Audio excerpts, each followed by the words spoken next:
Hello guys, welcome back to my channel. So today we are going to review class 9th Ashton Physics. So let's start. So first of all cover page कुछ ऐसा दिखता है, आप देख सकते हैं. फिर यहाँ पे कुछ करना है. फिर यहाँ पे ऑथर के बारे में दिया हुआ है, एक लेटर लिखा है ऑथर ने. फिर यहाँ पे आप कॉन्टेंट्स देख सकते हैं, ठीक है. Motion, force and loss of motion, gravitation, work energy, sound, ठीक है. ये वैसे जो इस बुक का जो एडिशन है वो मैं आपको दिखाना चाहूँ, दैट इज़ 2022 का एडिशन 2023, ठीक है. सो मैं जो इस बुक का तो डिटेल्ड रिव्यू देने वाला हूँ. सबसे ये आप देखिए, आपको इस बुक में मल्टीपल चॉइस क्वेश्चन होते हैं, that is MCQ based on practical skills in science. Science means physics, क्योंकि ये बुक फिजिक्स है. फिर NCERT book question and exercise with answer, case based question जो कि आज के टाइम में बहुत ज़्यादा पूछे हैं, वो क्वेश्चन बेस्ड एक्सरसाइजेशन जिसमें बच्चे हर बार अटकते हैं, बहुत कंफ्यूज होते हैं, तो वो क्वेश्चन भी इसमें दिए, ठीक है. सो ये तो रही इस बुक की फीचर्स की बात. बाकी आपको बताता हूँ ये बुक है. देखिए, ये बुक एक नंबर बुक है थ्योरी के लिए. लाइक बहुत ऐसे बच्चे होंगे जो क्लास 9 में पहली बार आते हैं, एंड थोड़ा ना ऐसा होता है कि पहली बार बहुत सारी चीज़ें पढ़ रहे होते हैं, तो बच्चों को ऐसा लगता है कि यार ये क्या है, समझ नहीं आता, बहुत सारी थ्योरी समझ नहीं आती. So this is the one which can explain you the theory of class 9 physics. भाई ये बुक इतनी बढ़िया है ना, मैं क्या बोलूँ, ठीक है. तो अगर आप थ्योरी नहीं समझ पाते, फिर कॉन्सेप्ट क्लैरिटी के लिए ये बुक खरीदिए. थ्योरी पढ़िए. मैं एकदम डंके की चोट पे आपको कह सकता हूँ, इससे बेहतरीन बुक आपको नहीं मिलने वाली कहीं पर भी, ठीक है. हर एक चीज़ इतनी बेहतरीन तरीके से एक्सप्लेन की विथ डेली लाइफ एग्जांपल्स जो हमारे साथ होती रहती है डे टू डे लाइफ में, उन एग्जांपल्स को समझाएगा, ठीक है. सो ये तो हो गई थ्योरी वगैरह की बात. उसके बाद अगर हम बात करें, सो ये बुक एक और चीज़ के लिए मुझे अच्छी लगती है, that is the example. Sample problem से यहाँ पे दिया गया, एग्जाम्पल के थ्रू ना हम अपने चीज़ों को और स्ट्रॉन्ग कर सकते हैं, ठीक है. जैसे कि यहाँ पे एग्जाम्पल दिया गया है, उसका सोल्यूशन दिया गया है. इससे हम समझ सकते हैं कि भाई हमें कितना समझ है, ठीक है.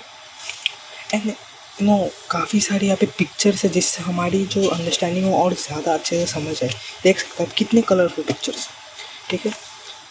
ये देखिए, हर एक टॉपिक, हर एक फॉर्मूला एकदम बेहतरीन तरीके से समझाया गया. यहाँ पे काफ़ी सारे एग्जाम्पल्स हैं, ठीक है, काफ़ी सारे. एंड चलो इस तरह से कई सारे एग्जाम्पल करते रहते हैं ना, ऐसे कई सारे टॉपिक्स पढ़ लेते हैं. फिर आपके सामने आती है एक्सरसाइज की पोर्शन है काफ़ी सारे. फॉर एग्जाम्पल पहला पार्ट है very short answer type question, ठीक है. इसमें ऐसा है ना कि 1 वर्ड में आंसर कीजिए या फिर आप एक सेंटेंस में आंसर कीजिए, ठीक है. शॉर्ट आंसर टाइप क्वेश्चन ये वही है, 2-3 मार्क का क्वेश्चन है. फिर long answer type question, and then MCQs बहुत भारी मात्रा में दिए हैं, तो बहुत बढ़िया वाली बात है. फिर हॉट्स क्वेश्चन, हॉट्स मतलब ये केस बेस वाला. सो ऐसे दिएगा, यहाँ पे आपको आंसर्स दिए गए, एक्सप्लेनेशन नहीं दिया गया क्योंकि भाई थ्योरी में ही इतनी बड़ी एक्सप्लेनेशन है, तो क्या बात है, ठीक है. और इस तरह से आपको काफ़ी सारी चीज़ें दी गई है, डेरिवेशन वगैरह भी. तो इसकी एक्सरसाइज की अगर मैं थोड़ी बात करूँ, तो यहाँ के जो क्वेश्चन हैं, फॉर एग्जांपल आपने ये बुक थ्योरी के लिए नहीं खरीदी, आपने ये बुक खरीदी है सिर्फ और सिर्फ क्वेश्चन प्रैक्टिस के लिए, तो भाई तो भी कोई दिक्कत नहीं, बहुत अच्छे लेवल के क्वेश्चन है, ठीक है. लाइक सिर्फ अगर आपने अच्छे लेवल का क्वेश्चन प्रैक्टिस करने के लिए बुक खरीदी है, सो मैं आपको सजेस्ट करूँगा कि यार ये वेरी शॉर्ट आंसर मतलब मत कीजिए. और ये है कि नॉर्मल वाला है, कुछ खास नहीं है, करना भी है तो यार ज़्यादा टाइम हो, ठीक है. शॉर्ट आंसर टाइप क्वेश्चंस वही वाले क्वेश्चन हैं जो आपको करने हैं, इसमें दिमाग लगता है, ठीक है. स्टार्टिंग के 1-2 सवाल में लगा है कि यार अभी क्या ही दिमाग लगता है, बट वही लगता है ना, उसके बाद लगता है, ठीक है. फिर लॉन्ग आंसर्स डेफिनेटली करना है, दिमाग अच्छा से यूज होता है. MCQ सारे करना है आपको, ठीक है. एग्जाम पॉइंट ऑफ व्यू से बहुत रेलेवेंट है, ठीक है. हॉट्स ये आपके कॉन्सेप्ट्स को बहुत मजबूत करते हैं, तो भाई ये तो करना ही है, ठीक है. और ऐसे करके आप और कहीं ग्राफ्स वगैरह है हर एक चैप्टर के, यही है सब, ठीक है. फिर अब अगर पीछे के पार्ट में आओगे तो हमको दिखा देता हूँ.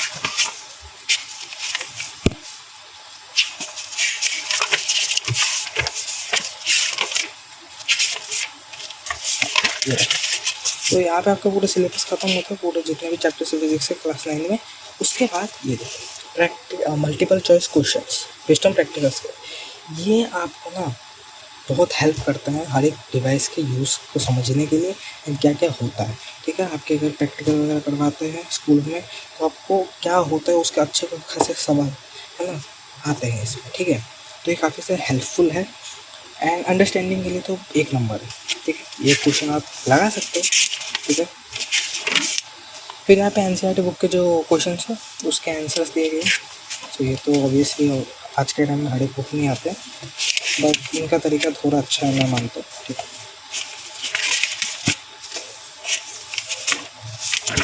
फिर केस बेस्ड क्वेश्चन, ये क्वेश्चंस आपको करने ही हैं। मैंने अपने टाइम में देखा था, हमारे जो स्कूल के एग्ज़ाम्स होते हैं उनमें डायरेक्ट क्वेश्चन आते हैं।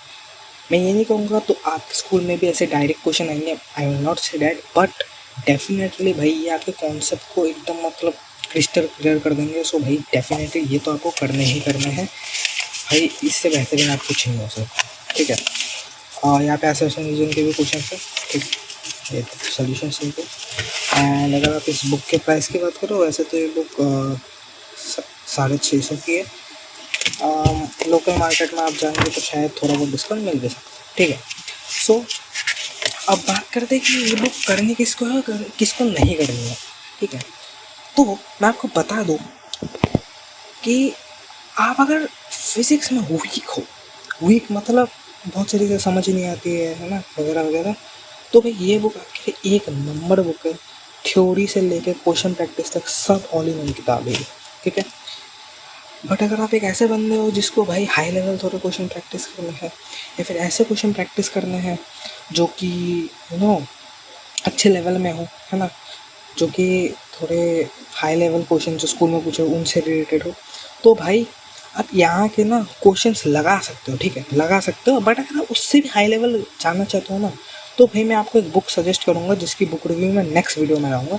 वो बुक आप देख लीजिएगा। अभी फ़िलहाल के लिए आप ये समझिए सिर्फ क्वेश्चन प्रैक्टिस करा। अगर आपको एक और बुक चाहिए तो मैं उसकी रिव्यू नेक्स्ट वीडियो में डालूंगा। फिलहाल मैं बात करूँ इस बुक की, इस बुक में भी क्वेश्चन बहुत अच्छे हैं, क्वेश्चन की क्वालिटी जो वेरिएशन है वो भी बहुत अच्छे हैं, लेकिन तो जो टफनेस है ना, जो टफनेस इसमें है, नहीं कहूँ ये नहीं कहूँ नहीं टफनेस है, बट मैं कहूँगा ईजी से मॉडरेट लेवल के बीच में, हार्ड नहीं है। ठीक है, कॉन्सेप्चुअल है but easy to moderate level में, तो वो कोई भी कर सकता है अगर हर एक बच्चा थ्योरी समझ ले एंड अप्रोच समझ ले क्वेश्चन प्रैक्टिस की, क्वेश्चन की। ठीक है, सो वो कर सकता है। तो डेफिनेटली एक बंदा अगर साइंस में वीक है, फिजिक्स में वीक है, तो भाई खड़ी तो क्या कर रहे हो, बहुत बेनिफिशियल है। और एक बंदा जो फिजिक्स की हर एक चीज़ समझ जाता है बट क्वेश्चन ज़्यादा प्रैक्टिस करना है, तो भाई तुम इस बुक को भी खरीद सकते हो। बट एक और बुक है जिसकी वीडियो मैं नेक्स्ट वीडियो में लाऊंगा, तो वो बुक तुम भाई कर लेना, है ना, वो बहुत ज़्यादा ज़रूरी है। ठीक है, वो बुक तुम खरीद सकते हो सिर्फ क्वेश्चन प्रैक्टिस के, थ्योरी की नहीं, है ना। सो यार डेफिनेटली आई होप सो कि भाई तुम्हें वीडियो अच्छी लगी होगी। अच्छी लगी तो प्लीज़ यार बार बार बोलना नहीं चाहता। So take care everybody and good bye.